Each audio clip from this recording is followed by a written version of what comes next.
साथियों, नमो बुद्धाय। नमो तस्य भगवतो अरहतो सम्मा सम्बुद्धस्य।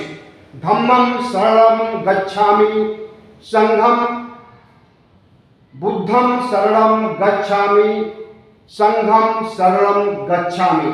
माफ कीजिएगा, त्रिशरण का मैंने गलत उच्चारण किया है। बुद्धं शरणं गच्छामि, धम्मं शरणं गच्छामि, संघं शरणं गच्छामि। साथियों, आज 5 सितंबर है। सर्वपल्ली डॉक्टर राधाकृष्णन का जन्मदिन। भारत में शिक्षा क्रांति लाने वाले फूले दाम्पत्य को महान शिक्षक के रूप में आज याद किया जा रहा है। साथ ही आज बाबू जगदेव प्रसाद, जिन्हें बिहार लेनिन के नाम से जाना जाता है, उनका शहादत दिवस है।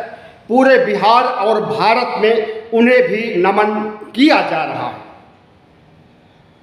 साथियों, आज इस अकिंचन रामचंद्र मौर्य का भी जन्मदिन है। आज मैं 64 साल का हो गया। 1961 में बभनपुर सोराव इलाहाबाद में हमारा जन्म हुआ था। एक कृषक परिवार में, मौर्य समाज के परिवार में। 64 साल की जीवन की यात्रा में आज हम एनसीआर में, गाजियाबाद, दिल्ली में रह रहे हैं। अपना घर है और बौद्ध धर्म के विकास के लिए, अम्बेडकरवाद के विकास के लिए जो कुछ हो सकता है वह मैं कर रहा हूँ।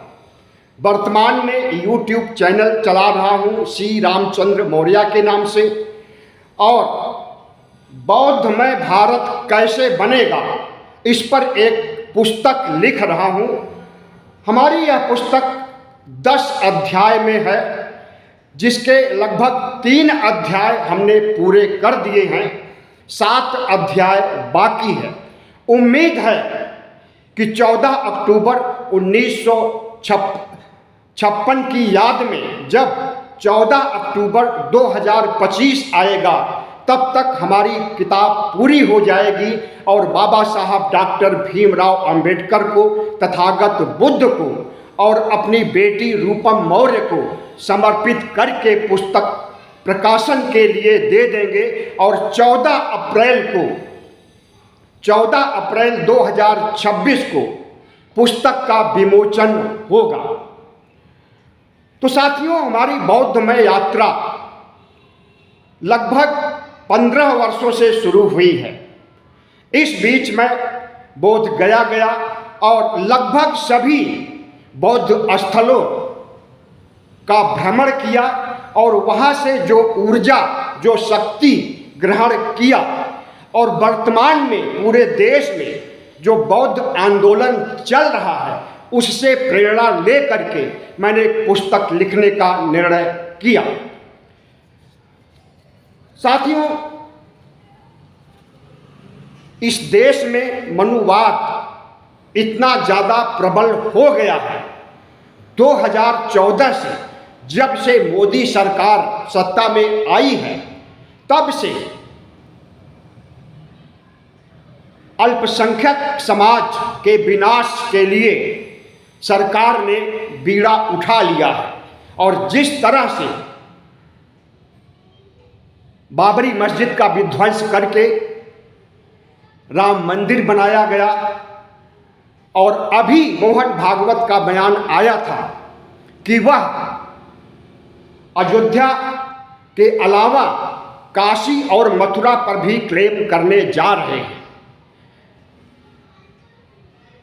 साथियों, वर्तमान में बोधगया में जो आंदोलन चल रहा है, वह आंदोलन एक तरह से सुस्त पड़ गया है। लेकिन बोधगया आंदोलन एक दिन सफल हो करके रहेगा।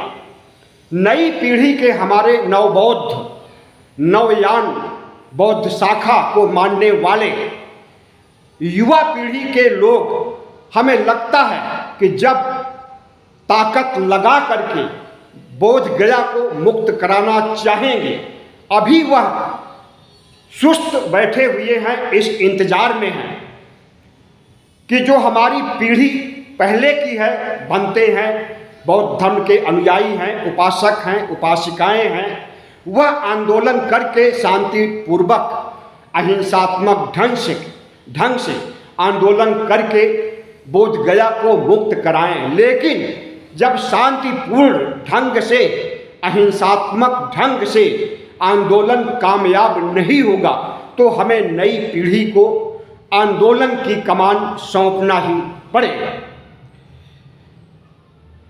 साथियों, आज हम 64वें वसंत की ओर आगे बढ़ रहे हैं और इस 64 साल की जीवन यात्रा में मैंने सामंतवाद देखा है, जातिवाद देखा है, गरीबी और जहालत देखी है, और जिस तरह से आज के 50 साल पहले भारत था, आज एक बहुत बड़ा सकारात्मक परिवर्तन हो गया है।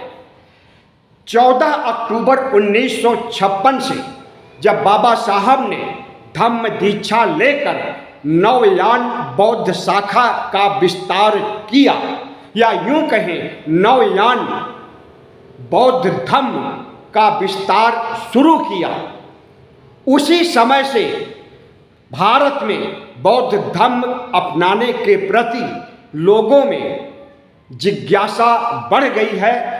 और अब जब सामाजिक क्रांति आई है सोशल मीडिया में, तो सोशल मीडिया के जरिए जितना बौद्ध धर्म का डिजिटल प्रचार हो रहा है, बौद्ध धर्म अपनाने वालों की संख्या बढ़ती जा रही। अभी लिखित आंकड़ों में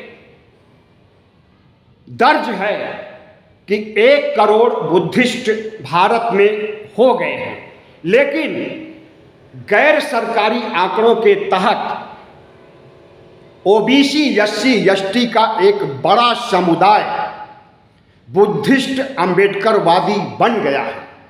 बाकी भी तेजी से बन रहे हैं।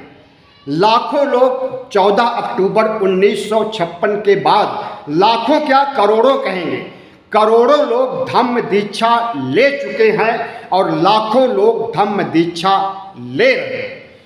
नवयान बौद्ध शाखा का विस्तार जिस ढंग से हो रहा है, हमें लगता है कि अगले 25 सालों में विकसित भारत बनने के समय तक 1947 में आज़ादी मिली और 2047 का लक्ष्य रखा गया है विकसित भारत बनाने का।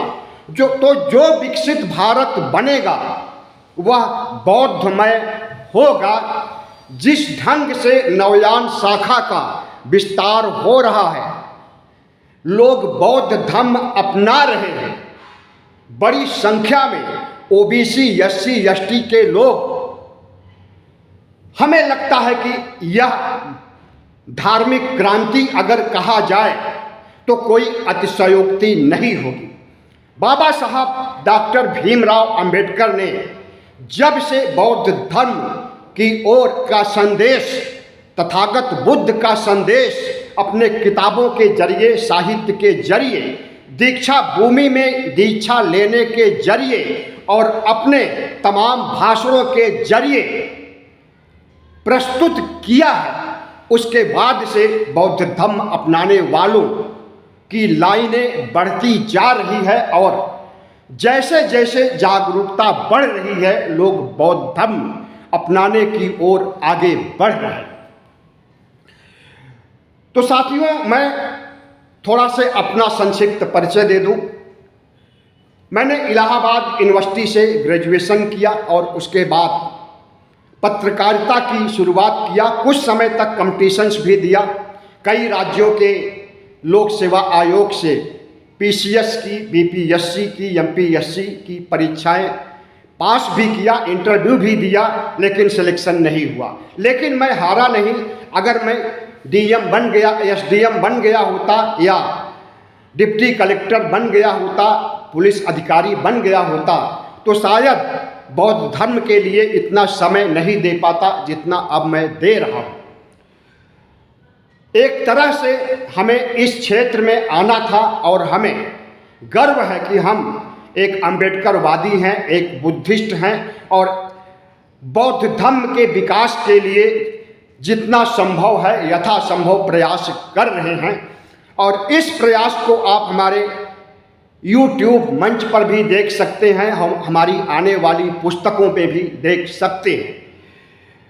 बौद्धमय भारत कैसे बनेगा, इसके बाद अम्बेडकरवाद पर हमें किताबें लिखनी है और भारत के तमाम धर्मों और सभ्यताओं से संबंधित इतिहास पर भी नज़र डालनी है। लेकिन अभी शुरुआत मैंने बौद्धमय भारत कैसे बनेगा इस किताब से किया है और इसमें मैंने जो पहला अध्याय रखा है वह है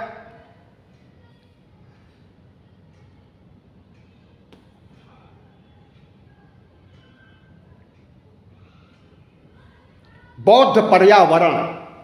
बौद्ध पर्यावरण पर जानकारी हमारे समाज में, बौद्ध समाज में अभी बहुत कम लोगों को है। बौद्ध पर्यावरण का मतलब होता है संक्षेप में, बौद्धमय भारत बनाने के लिए बौद्ध संस्कृति का विस्तार सिर्फ भारत में ही नहीं बल्कि दुनिया के देशों में, और बौद्ध पर्यावरण का यह अर्थ हुआ कि प्रकृति के साथ सामंजस्य स्थापित करके जियो और जीने दो का सिद्धांत अपनाना। इसके अलावा हमारा दूसरा टॉपिक है बौद्ध अर्थशास्त्र। बौद्ध अर्थशास्त्र में मैं दिखा रहा हूँ कि ज़रूरत से ज़्यादा धन अर्जन मत कीजिए। अर्जित धन का एक हिस्सा धर्म के विकास, प्रचार प्रसार, गरीबों की सेवा, वंचितों की सेवा में लगाइए। और तीसरा हमारा टॉपिक है वही जो मैं शीर्षक रखा हूँ पुस्तक का कि बौद्धमय भारत कैसे बनेगा। इसके लिए मैंने शुरुआत शिक्षा से किया है, उसके बाद डिजिटल प्रचार से किया है। बौद्ध धर्म की शाखाएं ऑनलाइन कैसे चल सकती हैं, बौद्ध धर्म के ऐप कैसे बनाए जा सकते हैं, सोशल मीडिया यूट्यूब चैनल के मंच पर बौद्ध धर्म का प्रचार कैसे किया जा सकता है, इसका एक खाका खींचेंगे अपनी किताब में। उसके आगे है अपदीपो भय। इसको मैंने एक अध्याय ही बना दिया है जिसमें मैंने दिखाया है कि अपने जीवन को धम्म के आधार पर यापन कीजिए।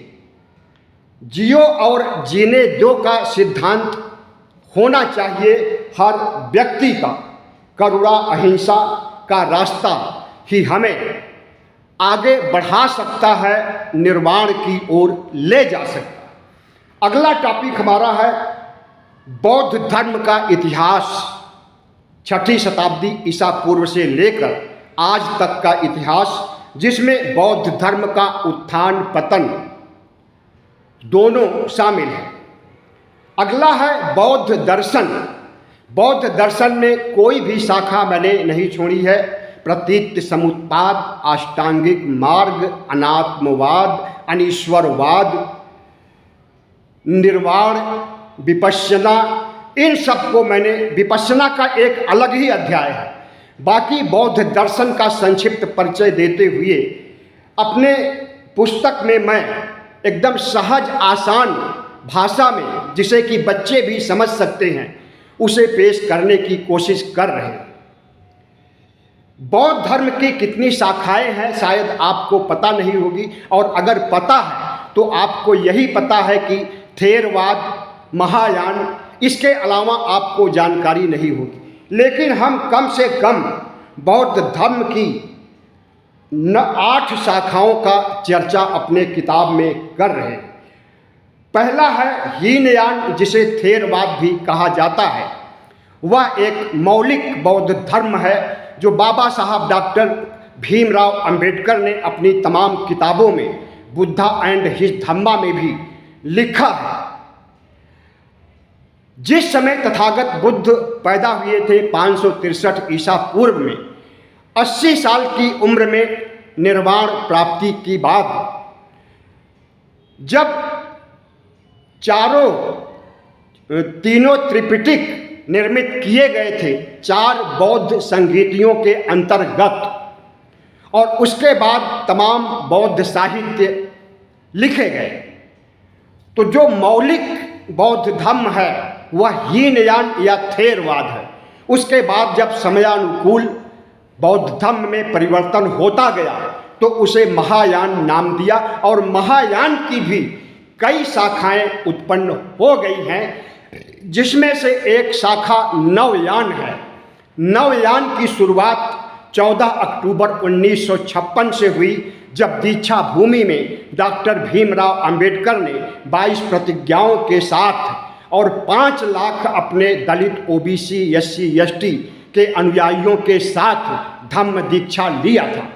बाबा साहब डॉक्टर भीमराव अंबेडकर ने नवयान के विकास के लिए न सिर्फ बौद्ध साहित्य लिखे, बौद्ध दर्शन पर किताबें लिखी, बौद्ध इतिहास पर किताबें लिखी, बल्कि अपने भाषणों में उन्होंने बौद्ध धर्म का जिक्र किया।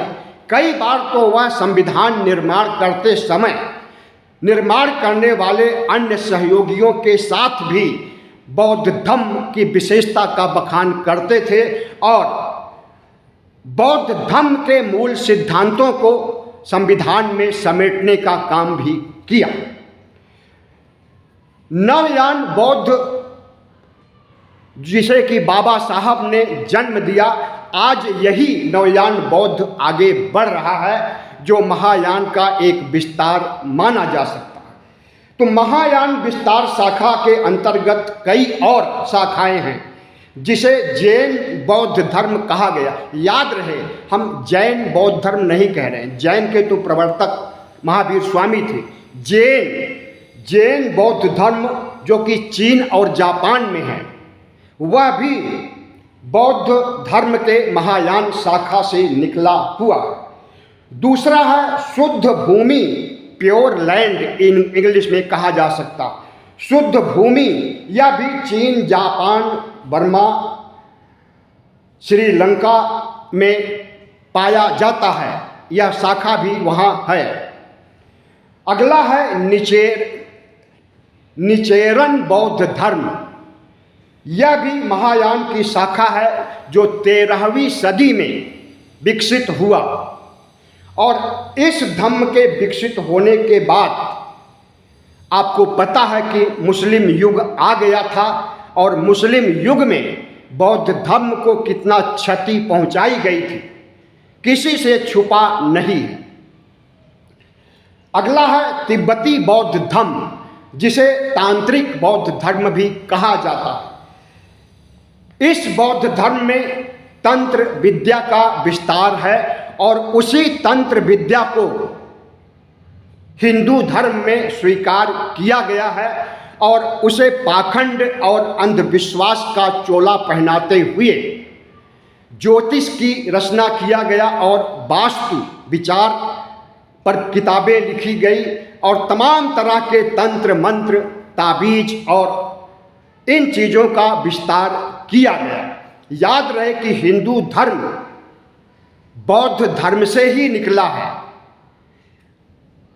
हिंदू लोग कहते हैं कि बौद्ध धर्म हिंदू धर्म की शाखा है, लेकिन नहीं, बौद्ध धर्म की शाखा अगर हिंदू धर्म को माना जाए तो कोई अतिशयोक्ति नहीं होगी। और जिस तरह से वैदिक काल में वेदों की रचना के समय तथागत बुद्ध नहीं थे, उसके बाद श्रमण संस्कृति का युग आता है, उसके बाद तथागत बुद्ध 563 ईसा पूर्व में आते हैं।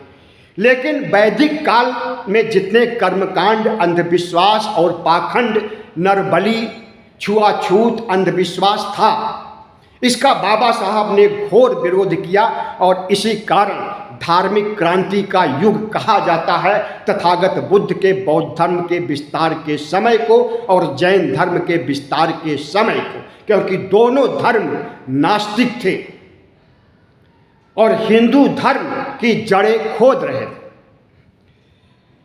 तो इस तरह से तिब्बती बौद्ध धर्म का विस्तार हुआ और हो रहा है, और बौद्ध धर्म की सभी शाखाओं को समेटते हुए 10 अध्यायों में लिखी जा रही हमारी पुस्तक 14 अप्रैल 1956 के दिन लॉन्च होगी, विमोचन किया जाएगा। स्वामी प्रसाद मौर्य से विमोचन करने का अनुरोध मैंने पहले ही कर लिया था 20 जनवरी को, जब उनके बड़े भाई और हमारे बहनोई शालिग्राम मौर्य के निर्वाण के समय आयोजन किया गया था। तो उसमें मैंने स्वामी प्रसाद मौर्य से को बताया कि हमारी पुस्तक लिखी जा रही है और उसका विमोचन आपको ही करना है। उन्हें सुन करके खुशी हुई थी। तो साथियों, इस किताब को लिखने का हमारा उद्देश्य है भारत के ओबीसी एससी एसटी के बच्चों से लेकर के बूढ़ों तक बौद्ध धर्म के संस्कार गूंजे। बौद्ध धर्म को आगे बढ़ाने के लिए एक बच्चा भी नारा लगाए, नारा ही नहीं लगाए बल्कि इस देश में जो ओबीसी एससी एसटी धनाढ्य हैं, पैसे वाले हैं, वे पैसे से बौद्ध धर्म के विस्तार के बारे में सहयोग करें। तमाम संगठनों को, बौद्ध धर्म को आगे बढ़ाने वाले एनजीओ को और अनेक सोसाइटीज को और इंस्टीट्यूशन को।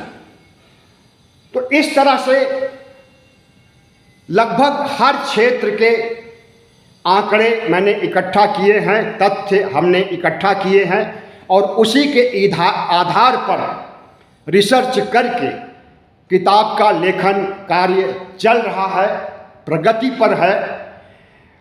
और हम उम्मीद करेंगे कि हमारे YouTube चैनल से जुड़िए। आपको हम अपनी पुस्तक में जैसे जैसे अध्याय पूरे होंगे उसकी जानकारी देंगे। हमारे चैनल का नाम है श्री रामचंद्र मौर्य।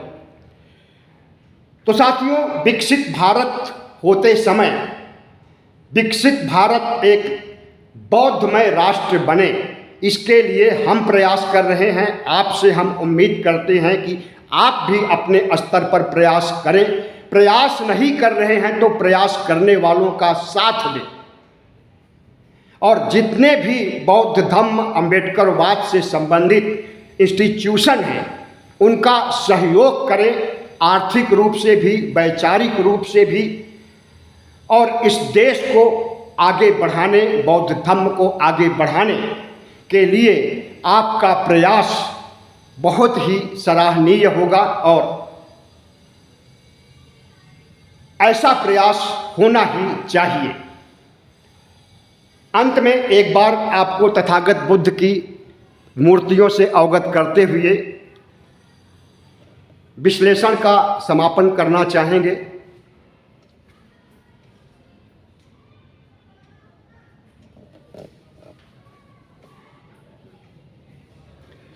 तथागत बुद्ध डॉक्टर भीमराव अंबेडकर, अंबेडकर की तस्वीर, अंबेडकर की प्रतिमा संघमित्रा बौद्ध विहार कौशाम्बी गाजियाबाद में है और बहुत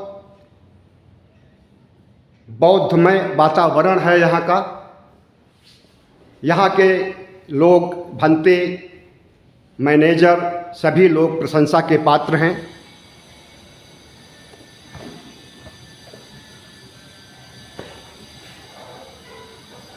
साथियों, नमो बुद्धाय। हमारे चैनल को सब्सक्राइब कीजिएगा। धन्यवाद।